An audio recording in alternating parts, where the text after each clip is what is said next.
గోవింద గోవింద ఏడుకొండలవాడ Venkataramana Govinda Govinda. Hi అండి, welcome to my channel simply మీకోసం. నేను మీ మృదుల. ఈరోజు 7 శనివారాల వ్రతంలో 6వ వారం కంప్లీట్ చేసుకున్నానండి. పూజా విధానం ఎలా చేస్తున్నానో, పిండి దీపాలు ఎలా తయారు చేయాలి అనేది మన వీడియోలో చూసేద్దాము. ముందుగా పిండి దీపాలకు కావలసిన వాటన్నిటిని పక్కన పెట్టుకున్నానండి. బియ్యం పిండి, బెల్లం, ఆవు నెయ్యి ఉంటే అరటిపండుతో కూడా కలిపి వేయవచ్చు. నేను అరటిపళ్ళు అయితే తీసుకొని రాలేదండి. ఆవు నెయ్యి, పాలు, బెల్లం, బియ్యం పిండి వీటితోనే నేను పిండి దీపాలను తయారు చేస్తున్నాను. నేను ఇక్కడ బియ్యం పిండిని కొన్నదే యూజ్ చేస్తున్నానండి. మీకు వీలైతే ఇంట్లోని మరపట్టించండి. అది మనకు 7 వారాలకు కూడా సరిపోతుంది. వడ్డీతో 8 వారాలు కదా, మొత్తంగా సరిపోయేలాగా ఒక 2 కేజీల బియ్యం పిండిని ఆడించుకోండి. అంటే మనం దీపాలను ఏ సైజులో చేస్తున్నామో దాన్ని బట్టి క్వాంటిటీ మీరు బియ్యం పిండిని ఆడించుకోండి. తర్వాత ఇక నేను బియ్యం పిండిని తీసుకొని కొంచెం బెల్లం వేసుకున్నాను అందులో. అలానే ఆవు నెయ్యి 2 టేబుల్ స్పూన్స్ వేసుకున్నానండి. వీటన్నింటినీ మిక్స్ చేసుకొని కొంచెం కొంచెంగా ఆవు పాలను వేసుకుంటూ పిండిని చపాతీ పిండి మనం ఎలాగైతే కలుపుతామో అలా కలపాలండి. మరీ జారుగా కాకుండా కొంచెం ఇలా వచ్చేలాగా చూసుకొని కలుపుకోండి. ఆవు పాలు, ఆవు నెయ్యి అయితే శ్రేష్టమండి. నేను అన్నింటినీ వేసుకొని ఇలా కలుపుకున్నాను. మీకు ఇక్కడ పిండి ఆరిపోయినట్లు కనిపిస్తుంది కదా, పిండి దీపాలు విరిగిపోతాయి కదా అని అనుకోవచ్చు. కానీ విరిగిపోకుండా నేను దీపాలను ఎలా చేస్తున్నాను అనేది మన వీడియోలో చూసేద్దాము. ముందుగా నేను కలుపుకున్న పిండిని 7 భాగాలుగా చేసుకొని వాటిని పక్కన పెడుతున్నాను. ఎందుకంటే మనం 7 దీపాలను పెట్టాలి కనుక. కొంతమందికి పిండి దీపాలు విరిగిపోతాయి అని అనుకుంటారు. కానీ నేను చెప్పిన ఈ చిన్న చిన్న చిట్కాలు పాటించండి, మీకు పిండి దీపాలు విరిగిపోకుండా చక్కగా చేత్తోనే చేసేసుకోవచ్చు. పిండి కొంచెం తడుపుతూ మనం చేసుకోవాలి. పక్కన నీటిని కానీ నెయ్యిని కానీ పెట్టుకుంటూ ఇలా రౌండ్గా మన అరచేతిలో తీసుకొని దాన్ని బొటన వేలుతోని కొంచెంగా హోల్ చేస్తూ లోతుగా ఇలా ప్రెస్ చేస్తూ ఉండండి. నీటిని తడుపుకుంటూ ఉండండి. అప్పుడు మీకు దీపాలు అనేవి బీటలు రాకుండా మనకు చక్కగా వస్తుంది. మరొకసారి గమనించండి, రౌండ్గా నేను పిండిని చేసుకొని దాన్ని అరచేతిలో పెట్టానండి. తర్వాత బొటని వేలుతోని దాని మధ్యలో గుచ్చుతూ నేను ఇలాగా దాన్ని లోతు చేస్తూ ఉన్నాను. ఎందుకంటే మనం వేసే ఆవు నెయ్యి అనేది దానికి సరిపోవాలి కదా దీపంలోకి. కనుక ఎంత లోతు చేసుకుంటే అంత మంచిది. అంతా ఒకే విధంగా ఉండేలాగా చేతిని నీటిలో తడుపుకొని దాన్ని ఈ విధంగా చేసుకున్నాను. చూసారా, కొంచెం నీటితోని వేలను తడుపుకొని పిండి దీపాలన్నింటినీ కూడా ఇలా చేసుకుంటే దీపాలు అనేవి పగిలిపోకుండా మీకు కావలసినట్లుగా చక్కగా ఉంటాయి. ఇలా 7 దీపాలను నేను ప్రిపేర్ చేసుకున్న తర్వాత ఒక ప్లేట్లో కొంచెం గంధం వేసుకున్నాను. దాన్ని కలుపుకొని పక్కన పెట్టుకున్నాను. ఇలానే పసుపుని కూడా కలుపుకొని పక్కన పెట్టుకున్నాను. ఆ తర్వాత కుంకుమలో కూడా ఒక 2 చుక్కలు నీళ్ళు వేసి కొంచెం తడి చేసుకున్నానండి. ఎందుకంటే పిండి దీపాల మీద బొట్టు పెడతాం కదండి, మధ్యలో కుంకుమ బొట్టు, అది చాలా అందంగా కనిపిస్తుంది మనం అలాగా కుంకుమ తడిపి పెట్టుకుంటే. ఈ టిప్స్ అనేవి పాటించండి, దీపాలు అనేవి చాలా కళగా వస్తాయి. ఒక్కసారి ట్రై చేసి చూడండి. ఇక నేను ఒక ప్లేట్ తీసుకున్నాను. ఇత్తడి పళ్ళన్ని మనం చుట్టూ బోర్డర్ ఉంటుంది కదండి, దాని చుట్టూ అయితే నేను పసుపు రాసుకున్నాను. పసుపు రాసుకొని కుంకుమ బొట్లు అయితే పెట్టుకున్నాను. ఎందుకంటే అందులోనే వెంకటేశ్వర స్వామి దీపాలను కూడా పెడతాను. ఈ పళ్ళెంలోనే నేను 7 దీపాలను, ఒక చిన్న వెంకటేశ్వర స్వామి విగ్రహాన్ని నేను పెట్టి అలంకరిస్తానండి. ఎలా ఉంది అనేది నా కామెంట్ సెక్షన్లో కామెంట్ చేయడం మాత్రం మర్చిపోకండి. మీరు షేర్ చేయటం వలన చాలామందికి ఈ వీడియో రీచ్ అవుతుందండి. అలా రీచ్ అయిన వాళ్ళలో ఎవరికైనా పూజ చేసుకోవాలి కానీ పూజా విధానం తెలియదు అనుకున్న వాళ్ళు ఈ వీడియో చూసి పూజనైతే చేసుకుంటారు.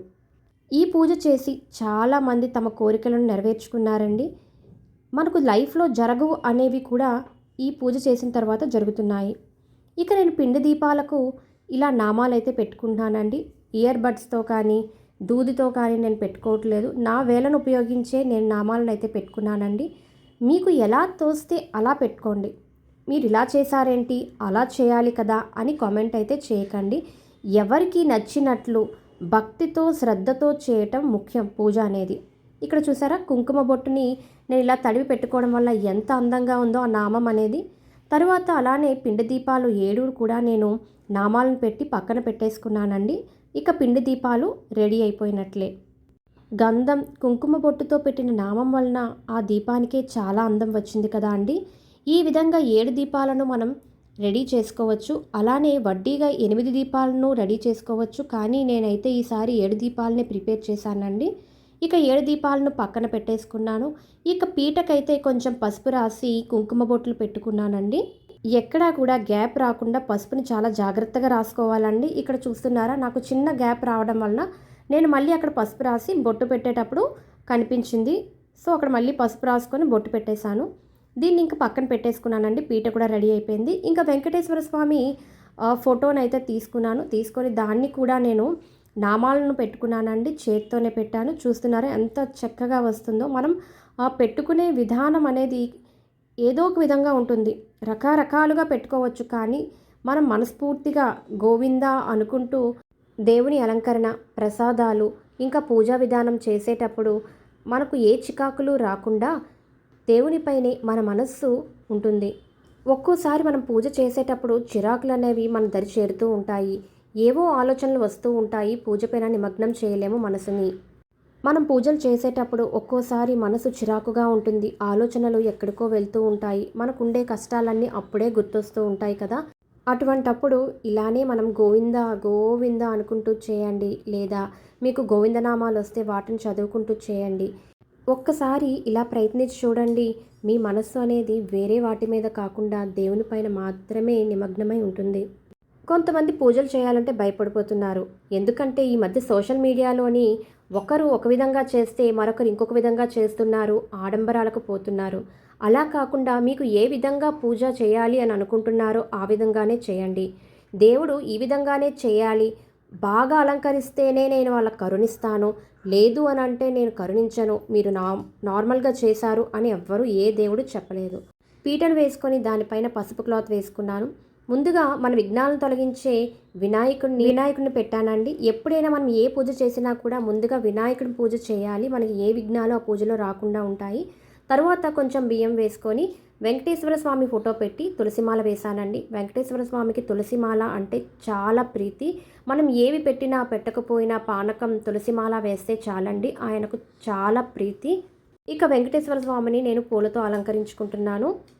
ఆయనకు ముద్ద కర్పూరం కానీ పచ్చ కర్పూరం అంటే ఇంకా ఇంకా ఇష్టం అండి. పచ్చ కర్పూరంతో మీరు పూజ చేస్తే వెంకటేశ్వర స్వామి చాలా తొందరగా కరుణిస్తారు అని చాలామంది చెప్తారు. అలా అని చెప్పి అదే ఉండాలి అని ఏం కాదండి, అది ప్రీతి ఆయనకు. కొంతమంది వాళ్ళు చేశారు కదా నేను చేసేయాలి అని ఆడంబరాలకైతే పోకండి. మీకు ఏ విధంగా తోస్తుంది, మనకు ఏ విధంగా పూజ చేస్తే మనశ్శాంతిగా ఉంటుంది అనేది మాత్రమే చేయండి. ఒకరితో పోల్చుకుంటూ మాత్రం ఎప్పుడూ పూజలు అనేవి చేయకండి. దేవునిపైన మనస్సును నిమగ్నం చేసుకుంటూ మనకు ఎంత ఉంటే అంతలోని పూజా విధానం అనేది చేసుకోండి. తప్పేమీ లేదు. వాళ్ళతోని వీళ్ళతోని మాత్రం పోల్చుకోకండి. దేవునికి ఇష్టమైన తులసిమాల, పిండి దీపం, పానకం, వడపప్పు ఉండేలాగా చూసుకోండి.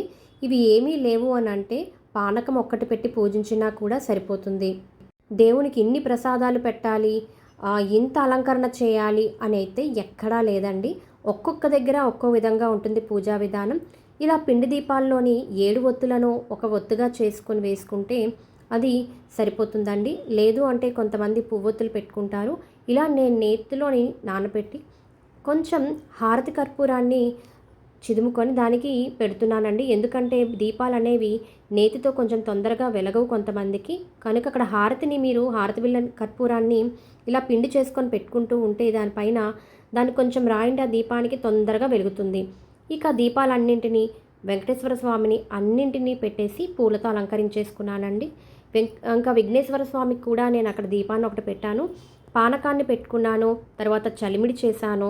నువ్వులుండ కొంచెం చేశానండి. సిమిడి చేసుకున్నాను. తరువాత వడపప్పు పెట్టాను. ఇంకా ఏమీ కూడా నేను గ్రాండ్గా అయితే చేసుకోవటం లేదండి. నేను ఇంతవరకు చేసుకోగలిగాను అని అంటే ఆ దేవుని కృప ఉండబట్టే కనుక నేను ఇంతవరకు చేసుకోగలిగాను. ఇంకా దేవుడు నాకు కరుణించి నాకు కొంచెం ధైర్యాన్ని, శక్తిని ఇస్తే ఇంకా బాగా చేసుకుంటాను. మనం అనుకున్న కోరికలు నెరవేరాలని కాదు, కానీ మన మనసు ప్రశాంతంగా ఉండాలి, మన ఇల్లు ప్రశాంతంగా ఉండాలి, మన పిల్లలు, భర్త వాళ్ళు ఆరోగ్యంగా ఉండాలి అని చెప్పి పూజ చేసుకుంటున్నానండి. నేనైతే ఇక్కడ కోరికలు కోరుకున్నాను అని కాకుండా కొంతమంది ముడుపు కడతారండి. నేను చెప్పటం మర్చిపోయాను, నేను ముడుపు కూడా కట్టుకోలేదు.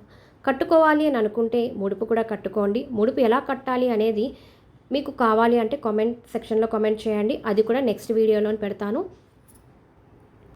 ఇక ప్రతి శనివారం మా అబ్బాయికి సెలవు ఉంటుంది కనుక తనతో కూడా పూజ చేయించానండి.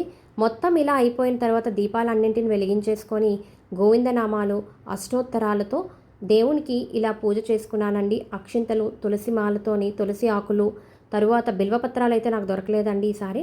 తులసి ఆకులతోని, పూల రెక్కలతోని, పూలను రెక్కలు విడిచి మనం పూజ చేయకూడదు అంటారు, కానీ నేను పూలను కొనేటప్పుడు అక్కడ రెక్కలు కొన్నింటికి విడిపోయాయండి. వాటిని పడేయటానికి మనసు ఒప్పక దేవుని పాదాల వద్దకే వెళ్ళాలి అని చెప్పి నేను ఇలా అక్షింతలు, పూలు కలిపి దేవునికి అర్చన చేసుకుంటున్నాను. చివరిగా నేను హారతినిచ్చి బాబుకి హారతి తీసుకున్న తర్వాత నేను తీసుకొని ఇక కూర్చున్నానండి. ఈరోజైతే నేను బ్లాక్ శారీ కట్టుకున్నాను. చాలామంది చెప్తారండి నల్ల చీరతోని దేవునికి పూజ చేయకూడదు అని చెప్పి, బ్లాక్ యూజ్ చేయకూడదని. కానీ వెంకటేశ్వర స్వామికి బ్లాక్ శారీతోనే పూజ చేయాలని విన్నాను. కానీ చెప్తున్నారు కదండి, ఒక్కొక్కరు ఒక్కొక్క విధంగా చెప్తూ ఉంటారు. మనకి ఏది నచ్చితే ఆ విధంగా చేసుకోండి. గోవింద గోవింద. మీకు ఈ వెంకటేశ్వర స్వామి అనుగ్రహం మీ అందరికి కూడా ఉండాలి అని చెప్పి కోరుకుంటూ సెలవు తీసుకుంటున్నాను. ఇక 8వ వారం కూడా కంప్లీట్ అయిన తరువాత వాడపల్లి వెళ్దాం అనుకుంటున్నాను, ఆ దేవుడు కరుణిస్తే. Thank you for watching.